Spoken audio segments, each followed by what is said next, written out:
Hey, good morning everybody, it's Mike, and thanks for jumping on here with me this morning. Hey, you know, the single best piece of advice that I've ever received in this business was this. Hey Mike, watch what other people do and then go in the exact opposite direction. Watch what others do and then go the exact opposite direction. If for no other reason than just to be different. And you know, to this day, that's still the single best piece of advice I ever got. That is exactly right. It's something that I strongly encourage to you. Watch what everybody else does, and don't do that. Go the opposite direction. You know, with 50,000 real estate agents in the metro Atlanta area, like, isn't that crazy? What makes you different? What sets you apart? Why should I hire you? It could be big things. It could be little bitty things. And I think most of the time, it's the little bitty things that make the difference. It could be positive. It could be negative. It could be things like from your professional picture, your headshot, so to speak, right? Like, oh my gosh, I look around this industry, it's just so bad. We're all doing the same thing. It looks so stiff, so contrived, so not you. And then I was at a real estate thing and I was listening to this young guy talk, and he was from Destin, Florida, and he had his professional picture up on the screen behind him, and it was him standing out on a boat in the middle of the Gulf, I guess, and he was in cargo shorts and flip-flops and an old ratty t-shirt and a big smile on his face, and he was holding up this big fish that he had caught. And so I talked to him after his little talk, and I said, really? That's your professional picture? And he goes, Mike, that's why people move to Destin, Florida. That's what they imagine their life's going to be when they move from Michigan to Destin, Florida. So yeah, that's my professional picture. And I went, that's right. That's exactly right. You don't need to be in a suit and tie or have a glamour shots or this stiff, contrived, leaning back with your arms crossed. It's just so horrible. It's what everybody else does. This kid, he'd had figured it out. I thought, that's exactly right. It could be your things from your professional picture. It could just be how you dress every day.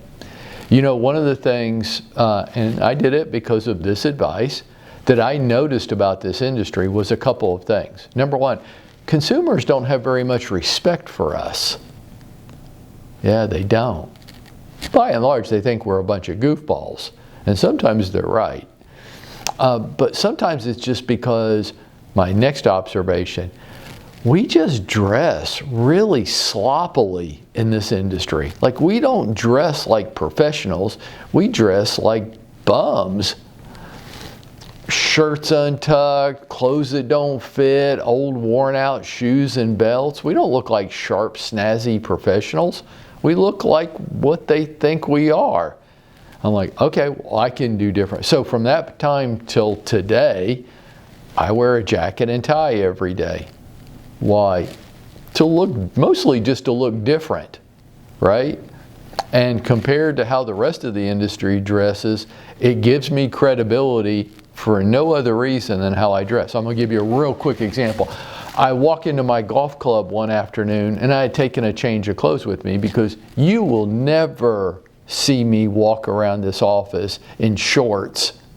You will never see, if you come in on Friday, that's about as close to casual as you're ever going to see me. Why? Because I have standards to maintain. Does it mean that I'm not casual in parts of my life? Look, I don't sit around my house at night with a jacket and tie on, right? But you'll never see it because I have standards to maintain, and that makes me different. So anyhow, I'm walking through the clubhouse and there's a table full of guys sitting over there playing cards. And I've got my jacket and tie, I've got a suit on, and one of them whistles at me.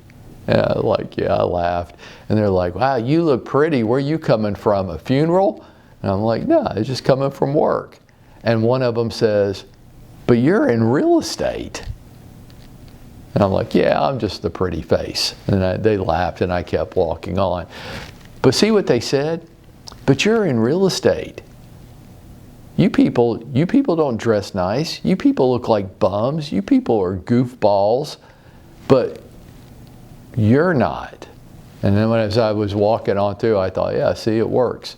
So I just confused them in their mind. I didn't look like they thought I should look. I looked different. It could be how you dress. It could be your unique attributes. You know, over the last week, I've had a chance to have a conversation with 3 of our young male real estate agents. And they all 3 expressed the same concern. Stephen and Axel and Aldo, they all expressed the same concern. We're pretty young. We don't have a lot of experience. I don't have a great resume in real estate. I'm concerned that this is going to hurt me with opportunities. I'm like, well, it might, or you could actually turn that to your advantage. And they're like, well, how do you mean? I'm like, well, what advantage? So I've got almost 40 years in this business and more than 10,000 sales. And why should you beat me at every opportunity? And they're like, we don't know. I'm like, well, I'm going to tell you. Because you are young. Because you do have more energy and time than I do. You do have more enthusiasm than I do. I'm a beat down old man. Use that to your advantage. If you're talking to a seller and they want to know how many homes you've sold, say, well, to tell you the truth, I'm pretty new and obviously I'm pretty young, and that's why I'm the perfect agent for you. I mean, you could list your house with Mike and be one of dozens of listings with that tired old man, or you could hire me. And I've got energy and I've got passion, and the chance to get your home sold would be career building for me. Be career building for me. I would wake up every day dreaming of getting your house sold. With Mike, you're just another listing. Like, take what you can do and use it to your advantage. Be different. Be you. Your marketing. So many times I hear people say, well, you know, I'm making the calls, but people don't answer the phone. I'm like, well, that's great. What do you mean it's great that they're not answering the phone? Hey, if they're not answering your calls, they're not answering anybody else's either. Now, there's your opportunity. So what could you do? And they're like, well, I don't know. What could I do? I'm like, that's what you have to figure out. That the opportunity just presented itself to you. If they're not answering your call, they're not answering anybody's. Now, what else could you do? And don't practice intellectual laziness. Come up with something. I did. It was different. It worked. Did it work with everybody every time? Of course not. Nothing works with everybody every time, but it worked. And I got more than my share of business out of it. That's what you have to come up with.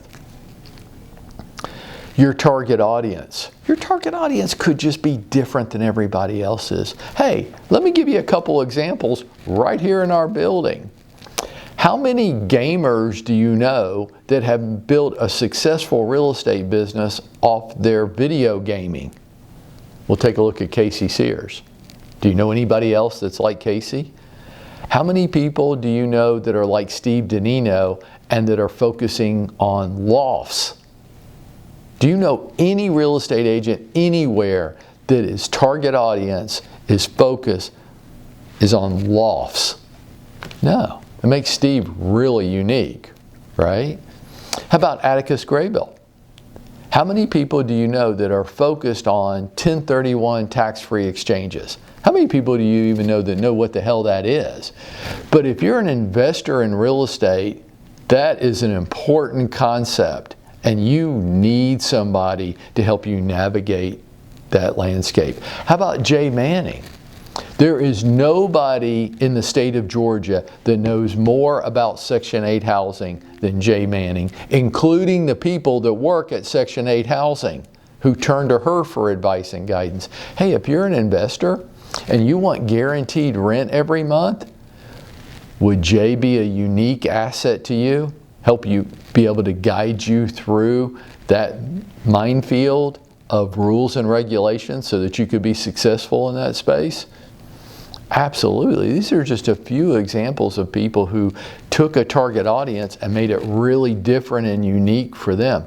It could be something like your work habits. Hey, take a look around the industry. Just take a look around the industry and watch what everybody else does. Now, I said it could be positive or it could be negative. Here's a negative one for you. Hey, look, are you impressed by real estate agents' work habits? Do they get up early? Do they get dressed? Do they go to work? Do they work hard all day in a focused, determined manner and sometimes late into the day? Every day, rinse and repeat? No. No, they want to stay at home and work from their home office, which is a converted bedroom in their house.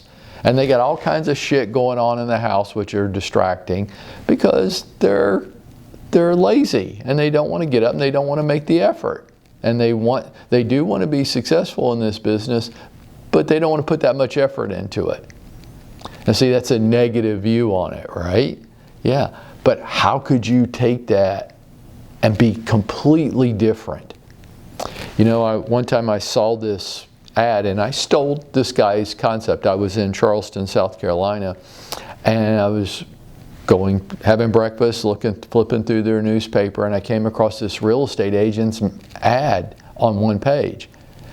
And it was a young guy, and I was pretty young at the time myself, and he had his sleeves rolled up and his jacket over his shoulder, and he was looking back at the camera, and the caption said, "The hardest working man in Charleston real estate." And instantly I went, that's it. That's who I am.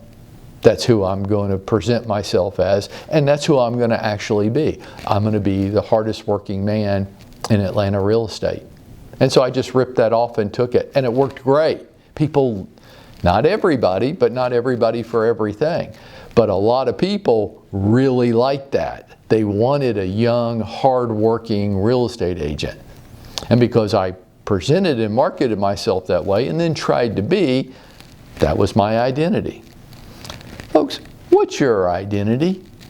Watch what other people do or don't do and go the exact opposite direction. Be you. Be different.